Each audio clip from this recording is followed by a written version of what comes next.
కవిత గారు, మధు అండి ఇక్కడ మరి మధు ఆర్టీవీ నుంచి.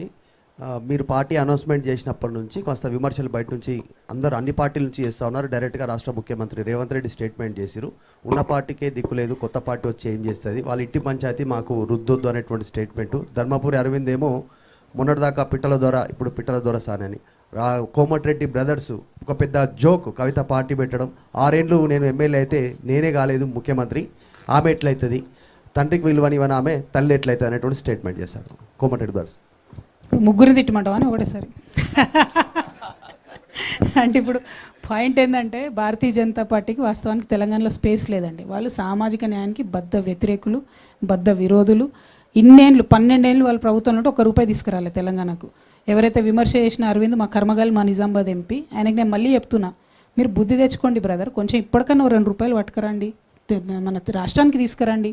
మీ ప్రధానమంత్రి గారు పోయినసారి ఎన్నికలలో పాలమూరుకు వచ్చి పాలమూరు రంగారెడ్డికి నేను ప్రత్యేక హోదా, నేషనల్ స్టేటస్ ఇస్తా అని చెప్పి అది పట్టుకరండి జరా. ఇప్పుడు 10వ తారీఖు మోడీ గారు వస్తున్నట్టున్నారు కదా, మరి తీసుకొని వస్తారా పాలమూరు రంగారెడ్డి, లేకపోతే 2-3 లక్షల కోట్లు మూట తీసుకొని వస్తారా? అట్లా తీసుకురండి.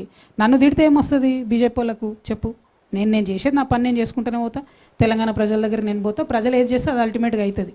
ఇక కాంగ్రెస్ పార్టీలో వాళ్ళు జోక్ అనుకున్నా ఏమనుకున్నా ఇట్లా మస్తు అనుకుంటారు. ఒక ప్రయత్నం మొదలుపెట్టినప్పుడు చాలామంది డెమోక్రటిక్ సిస్టంలో కాన్స్టిట్యూషన్ని గౌరవించే వాళ్ళు చిన్న పార్టీ పెద్ద పార్టీ అని కాదు, పార్టీ ఉండడమే పవర్, ఒక పొలిటికల్ పార్టీగా ఉండడమే పవర్. అది పవర్లోకి వస్తుందా రాదా, ప్రతిపక్షంగా ఉంటుందా సెకండరీ. పార్టీని నడిపేటోళ్ళ సిన్సియారిటీని బట్టి ఆ పవర్ ఏందో తెలుస్తుంది మీకు. ఆ పవర్ ఏందో ఖచ్చితంగా ఇవ్వాలి. నన్ను జోక్ అన్న వాళ్ళకు కాలమే సమాధానం చెప్తుంది. పర్సనల్గా ఒక్కొక్కరికి నేను సమాధానం చెప్పాల్సిన అవసరం లేదు. కానీ బీజేపీ వాళ్ళకి మాత్రం నేను చెప్పేది ఏంటంటే 10వ తారీఖు మీ ప్రధానమంత్రి గారు వస్తున్నారు కాబట్టి కొంచెం నిధులు మోసుకురమ్మని చెప్పండి, కొంచెం పాలమూరు రంగారెడ్డికి స్టేటస్ ఇవ్వమని చెప్పండి, బీసీ బిల్లు పెండింగ్ ఉంది దాన్ని తీసుకురమ్మని చెప్పండి. మహిళా బిల్లును అక్కడ తెలిసి ఫెయిల్ అవుతుందని తెలిసి మహిళా బిల్లు ఇంట్రడ్యూస్ చేసిన బీజేపీని మాత్రం ఈ దేశ మహిళలు క్షమించరు, తెలంగాణ మహిళలు అసలుకే క్షమించరు. కాబట్టి ఆ మహిళా బిల్లును జర క్లారిటీ తీసుకొని రండి తప్పితే నా మీద విమర్శ చేస్తే ఏమొస్తుంది. రాహుల్ జీ జీ బోలి. అక్క నేను కరుణాకర్ 10 టీవీ అక్క కరుణాకర్ 10 టీవీ. హలో. మీరు ఇప్పుడు ప్రస్తుత పరిస్థితుల్లో అప్పు చేస్తే కానీ అభివృద్ధి సంక్షేమ కార్యక్రమాలు అమలు చేయని పరిస్థితి మన రాష్ట్ర ఆర్థిక పరిస్థితి. అటువంటి సమయంలో మీరు ప్రకటించిన పాంచజన్యంలో ప్రధానంగా 2 ఉచిత వైద్యం, ఉచిత విద్య. అంటే మీరు ప్రైవేటు స్కూళ్లకు, ఇన్స్టిట్యూషన్స్కి ఫీజులు ప్రభుత్వం కడుతుందా, ప్రైవేట్ హాస్పిటల్స్కి ప్రభుత్వమే ఫీజులు చెల్లిస్తుందా, ఎట్లా మీరు దాన్ని కొంచెం వివరించాలి. 100%. ఇప్పుడు చూడండి బ్రదర్, మీరు అన్నారు అప్పులు తెస్తేనే తెలియదని. ఇప్పుడు as on today this year Telangana expected revenue GST నుంచి ఒక 60,000 కోట్లు వస్తుంది బ్రదర్, ఎక్సైజ్ నుంచి ఒక 50,000 కోట్లు వస్తుంది, పెట్రోల్ అమ్మకాలతో ఒక 19,000 కోట్లు వస్తుంది, ఈ ఇండస్ట్రీస్ ఇచ్చే ట్యాక్స్తో ఒక 10,000 కోట్లు వస్తుంది, నాన్ ట్యాక్స్ రెవెన్యూ ఒక 35,000 crores వస్తుంది. అట్లా ఇప్పుడు మైనింగ్ దీని నుంచి ఒక 8,000 కోట్లు వస్తుంది. సో ఇట్లా మళ్ళీ స్టేట్ డెవల్యూషన్ నుంచి వచ్చే డబ్బులు అవి సపరేట్ వస్తాయి. ఇవన్నీ కూడితే మీకు దాదాపుగా 60-50 1,80,000 కోట్ల దాకా మీకు డైరెక్ట్ మన కళ్ళ ముంగటనే కనబడుతుంది. అంటే 1,83,000 కోట్లు కాకుండా ఎప్పుడు ఎవ్రీ ఇయర్ మనము డెఫిసిట్ పూరించుకోవడానికి దాదాపుగా 50,000 to 60,000 వరకు తెచ్చుకుంటూ ఉంటాం అప్పులు. అది చేయాలి కూడా, అప్పులు తెచ్చుకుంటుంటాం, రొటేషన్ అవుతూ ఉంటుంది. సో ఇందులో మనం అప్పులు కట్టేది పోగా, పెన్షన్లు కట్టేది పోగా, ఉద్యోగుల జీతాలకు ఇచ్చేది పోగా, any government will have a wiggle room of about 1 lakh rupees, 1 lakh crore rupees, ₹1,00,000 కోట్ల ప్రతి ప్రభుత్వానికి ఉంటుంది. నేను పోయిన ఉగాదికే బడ్జెట్ ప్రవేశపెట్టాను. అందులో కూడా మేము ఏం చెప్పినాం, విద్యకు వైద్యానికి పెద్దపీట మనసుంటే వేయొచ్చు. అందుకే నేను అనేది మదర్లీ టచ్ ఉండాలి, అమ్మతనం ఉండాలని అనేది. ఎందుకంటే అత్యంత ఎక్కువగా ప్రజలు ఇలా బాధపడుతున్నది విద్యా వైద్యం. ఖచ్చితంగా ప్రైవేట్లో కూడా ఫీజులు ఎంత ఘోరంగా పెరుగుతున్నాయండి.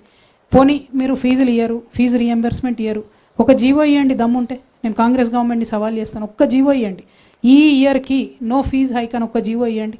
ఇక్కడ మీరు కూర్చున్న జర్నలిస్టులు కూడా కడుతున్నారు కదా ఫీజులు, 25%, 30%, 40% పెంచినటువంటి స్కూళ్ళు కూడా ఉన్నాయి. ఒక్క జీవో ఇవ్వండి, అది మీరు చెప్పిన మాటనే కదా, ఫీజు నియంత్రణ చేస్తామని మీరే చెప్పిన మాట కదా. సో ఖచ్చితంగా గవర్నమెంట్లో ఉండే రిగిల్ రూమ్కి నా ప్రాధాన్యత అంశాలు, నా ప్రజలకు కావాల్సిన ప్రాధాన్యత అంశాలు విద్యా వైద్యం. దానికి అవుట్ రైట్గా 30,000 కోట్లు పెట్టినా కూడా, 60,000 కోట్లు పోయినా కూడా, యూత్కి ఇచ్చే లోన్లు ఒక 10,000 కోట్లు పోయినా కూడా, వ్యవసాయానికి ఇచ్చేటటువంటిది ఇంకో 10-15,000 కోట్లు పోయినా కూడా, ఇంకో 10,000 కోట్లు కూడా అదనంగా ఉంటాయి. అంటే 1,00,000 కోట్లు నువ్వు ప్రజల కోసం పెట్టాలని అనుకుంటే ఆ బడ్జెట్ అదనంగా ఉంటుంది. నేను లెక్కలు మీకు మీదనే చెప్పిన కదా, ఇంకా డీటెయిల్గా కూర్చొని చేస్తే చాలా అవకాశాలు ఉన్నాయి. కానీ ప్రభుత్వాలకు చేసే చిత్తశుద్ధి లేదు, ఆలోచన లేదు. ఖచ్చితంగా మేము వచ్చినాక విద్యా వైద్యానికి అత్యధిక ప్రాధాన్యత ఇస్తాం, కంప్లీట్ ఫ్రీ ఇస్తాం. మీరు ప్రైవేట్ స్కూల్లో చదువుకుని, ఎందుకంటే వాళ్ళు మా రిసోర్సెస్ కదా, చదువుకొని రేపు పొద్దున వాళ్ళు మనకే సంపాదించి పెడతారు కదా, అంతే స్టేట్కే ఇన్కమ్ వస్తుంది. కాబట్టి ఖచ్చితంగా దాన్ని ప్రాధాన్యత అంశంగా టేకప్ చేస్తాం. Thank you. Hello ma'am, Krishnaveni from TV5. First of all, congratulations ఇంకా all the best. Thank you. And మీరు ఇప్పుడు మీ డాడ్ కాదు బీఆర్ఎస్ అధినేతని ప్రశ్నించాను, నేను విమర్శించాను అంటున్నారు. గత 10 ఏళ్లలో ఇదే పని చేయడానికి మీకు ఏం అడ్డొచ్చింది, ఇప్పుడు ఏం రిలీఫ్ ఇచ్చింది? థ్యాంక్ యూ అమ్మ. ఫస్ట్ ఆఫ్ ఆల్ ఉమెన్ కాబట్టి కంగ్రాచులేషన్స్ చెప్పింది. మా అన్నలు ఎవరు అడిగిన వాళ్ళు క్వశ్చన్స్ ఒక్కరు కూడా కంగ్రాచులేషన్స్ చెప్పలేదు. This point is very well noted. మా పట్ల జరుగుతున్న వివక్షను మేము తప్పకుండా గుర్తుపెట్టుకుంటాం. Second thing, you are very right అమ్మ. As a part of a system, ఏదైనా పార్టీలో ఉన్నా, ఒక ఆఫీస్లో ఉన్నా, ఉదాహరణకి ఇలా మీరు TV5లో పనిచేస్తున్నారమ్మా, మీ చైర్మన్ గారు తీసుకున్న నిర్ణయం మీకు ఏదైనా నచ్చదు అనుకోండి, వెళ్ళి చైర్మన్ ఛాంబర్లో చెప్తారు, సార్ ఇది బాగాలేదు సార్, కింద రెస్పాన్స్ బాగాలేదని. ఎట్ ఎనీ కాస్ట్ రెస్పాన్స్ బాగున్నా లేకపోయినా మీరు ఆ ప్రోగ్రామ్ చేయాల్సిందే అంటే చేస్తారు కదా, ఎందుకంటే ఆ పార్ట్ అండ్ పార్సల్ ఆఫ్ TV5లో మీరు ఉన్నారు కాబట్టి చేస్తారు. నేను part and parcel of KCR గారి పార్టీలో ఉన్నప్పుడు అనేక అంశాలు వోకల్గా వారికి చెప్పిన, కొన్ని అంశాలు ప్రూఫ్స్తో సహా జరుగుతున్నటువంటి అవినీతి మీద, జరుగుతున్నటువంటి అక్రమాల మీద ప్రూఫ్స్తో సహా కూడా ఇవ్వడం జరిగింది.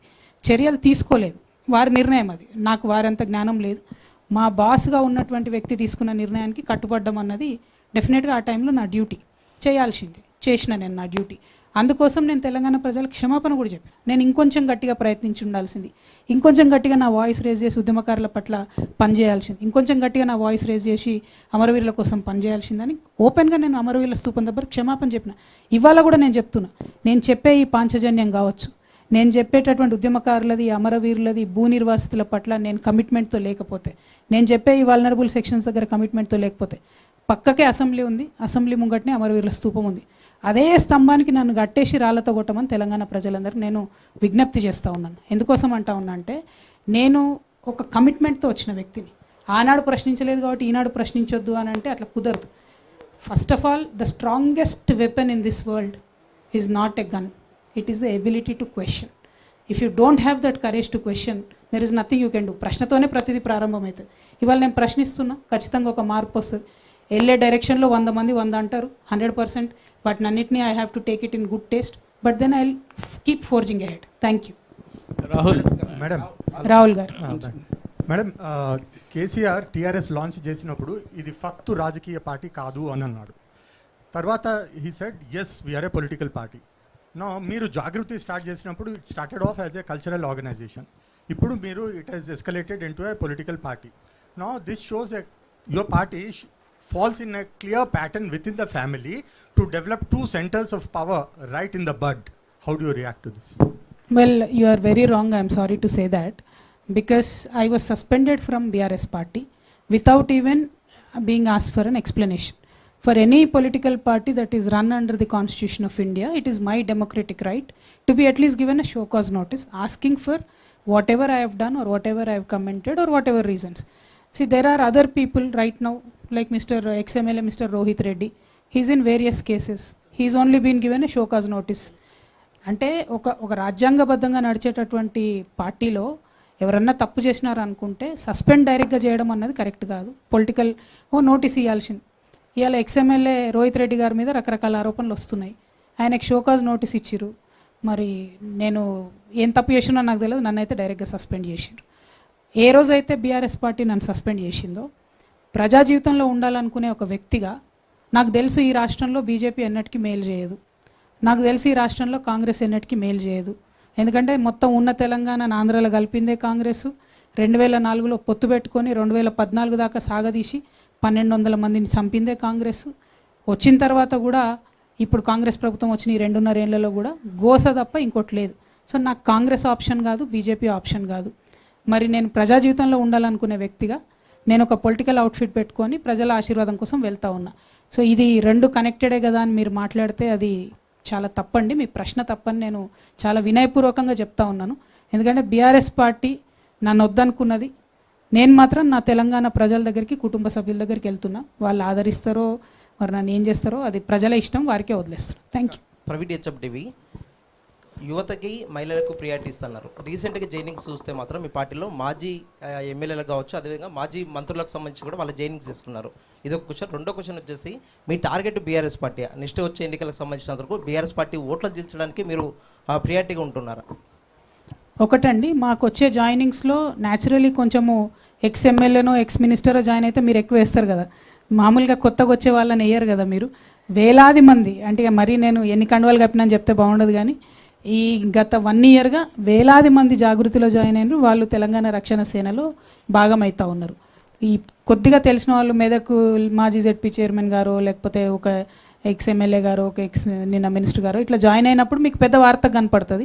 కానీ అనేక మంది జాయిన్ అవుతున్నారు. I'm very happy to say majority are youth and women. I'm really very happy to say. So రేపు ఫ్యూచర్లో కూడా అనుభవజ్ఞులను పిడికెల మందిని తీసుకుంటాం. వారి అనుభవం లేకుండా ముందుకు వెళ్ళలేం. At the same